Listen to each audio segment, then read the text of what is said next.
আমার আজকের রেসিপি হচ্ছে ইলিশ মাছের মাথা দিয়ে পেঁপের ঘন্ট। দেখতে যেরকম সুন্দর লাগছে, খেতে কিন্তু ততোধিক দুর্দান্ত হয়। চলুন তাহলে আজকে রেসিপিটা শুরু করছি। নমস্কার, রূপাস রসের ঘর থেকে সকলকে অনেক অনেক স্বাগত জানাই। আশা করি সবাই ভালো আছেন। চলুন তাহলে রেসিপিটি দেখতে থাকুন। এখানে হাফ কিলো মতো পেঁপে নিয়েছি, মিডিয়াম সাইজের পেঁপে নিয়েছি। দুটো ইলিশ মাছের মাথা, ইলিশ মাছের মাথাটাকে ছোট ছোট পিস করে কেটে নিলাম। পেঁপেটাকে সেট কেটে একটু বড় বড় করে কেটে ধুয়ে পরিষ্কার করে নিয়ে নিলাম। চলে গেলাম রান্নায়। গ্যাসে কড়াই বসিয়ে দিয়ে এখানে পরিমাণ মতো তেল দিয়ে প্রথমেই আমি ইলিশ মাছের মাথাগুলোকে নুন হলুদ মাখিয়ে সুন্দর করে ভেজে নেব। ইলিশ মাছের মাথা দিয়ে পেঁপের ঘন্ট যারা তৈরি করে খাননি, আমার রেসিপিটি ফলো করতে থাকুন, দুর্দান্ত কিন্তু লাগে। নুন হলুদ মাখিয়ে আমি তেলের মধ্যে দিয়ে দিলাম। আমি পুরো রান্নাটা সাদা তেলেই করছি, আপনারা ইচ্ছা করলে সর্ষে তেলেও করতে পারেন।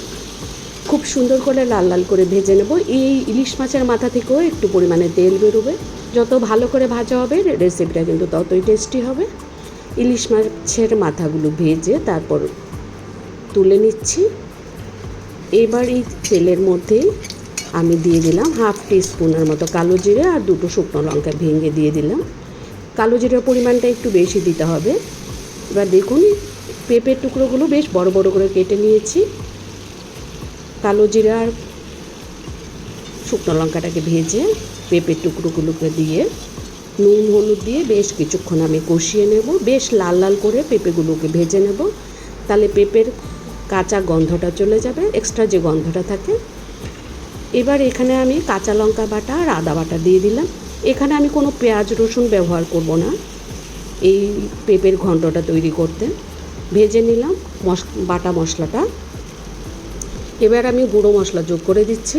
দিয়ে দিলাম হাফ টিস্পুনের মতো জিরে গুঁড়ো, ধনে গুঁড়ো, হলুদ পরিমাণ মতো হলুদ গুঁড়ো আর সামান্য পরিমাণের লাল লঙ্কার গুঁড়ো। এবার খুব সুন্দর করে গুঁড়ো মশলাটাকে ভেজে নিলাম। এবার আমি এখানে একটা আলুকে নুন জলে সেদ্ধ করে নিয়ে টুকরো টুকরো করে নিয়েছি। পেঁপেটা ভাজা হওয়ার পরে আলুটাকে দিলাম, কারণ আলুটা 50% কুক করে নিয়েছি। এবার দিয়ে দিয়েছি ঝোলের জন্য পরিমাণ মতো গরম জল দিয়ে বেশ একটু নাড়াচাড়া করে মিশিয়ে নিয়ে ঢাকা চাপা দিয়ে বেশ কিছুক্ষণ রান্না করে নেব। বন্ধুরা যারা আমার রেসিপি দেখা শুরু করেছেন, প্লিজ শুরুতেই একটা লাইক করে দেবেন। লাইক করে দিয়ে রেসিপিটা কন্টিনিউ করবেন।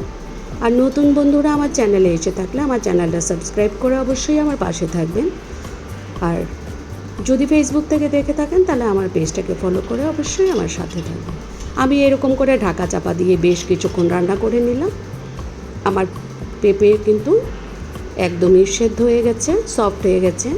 এবার আমি ইলিশ মাছের ভাজা মাথাগুলোকে দিয়ে আরও কিছুক্ষণ নাড়াচাড়া করে নিলাম। খুব সুন্দর করে ফুটে উঠেছে। এখানে নুনের পরিমাণটা দেখে একটু পরিমাণে নুন যোগ করে দিলাম। দিয়ে ঢাকা চাপা দিয়ে আরও কিছুক্ষণ রান্না করে নেব, যাতে ইলিশের গন্ধটা পুরো রেসিপিটাতে ঢুকে যায়। দেখুন আমার পেঁপে সেদ্ধ হয়ে পেঁপে আলু আর ইলিশ মাছের খুব সুন্দর একটা মাখো মাখো ভাব চলে এসছে ঝোলটায়। এখানে দিয়ে দিলাম ভাজা জিরের গুঁড়ো, হাফ টিস্পুনের মতো ভাজা জিরের গুঁড়ো। এখানে আর অন্য কিছু আমি ব্যবহার করব না।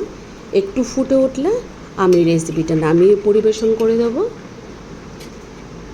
এরকম ইলিশ মাছের মাথা দিয়ে পেঁপের ঘন্ট কিন্তু দুর্দান্ত লাগে। আমার রেসিপি কিন্তু খুবই টেস্টি হয়েছিল। বন্ধুরা যারা পেঁপে দিয়ে এরকম ইলিশ মাছের মাথার ঘন্ট তৈরি করে খাননি, আমার রেসিপি ফলো করে অবশ্যই একবার ট্রাই করবেন। আমার রেসিপি যদি ভালো লাগে অবশ্যই একটা কমেন্টস করে আমাকে জানাবেন, কারণ আপনাদের মূল্যবান কমেন্টস আমার পড়তে খুবই ভালো লাগে। আর বন্ধুরা যারা এখনও আমার রেসিপি দেখায় একটা লাইক করেননি, যদি ভুলে গিয়ে থাকেন অবশ্যই একটা লাইক করে দেবেন। আমি রেসিপিটা নামিয়ে সাজিয়ে পরিবেশন করে দিলাম। ধন্যবাদ সবাইকে এতক্ষণ যারা আমার রান্না দেখছিলেন। সবাই ভালো থাকবেন, সুস্থ থাকবেন আর দেখতে থাকবেন রূপাস রসোই ঘর। দেখুন দুর্দান্ত দেখতেই হয়েছে, কিন্তু খেতেও ততধিকই ভালো হয়েছিল। তাহলে চলুন আজকের মতো তাহলে এখানেই তাহলে রাখবো। সবাই ভালো থাকবেন, সুস্থ থাকবেন। দেখা হচ্ছে পরবর্তী নতুন আরেকটি রেসিপি নিয়ে।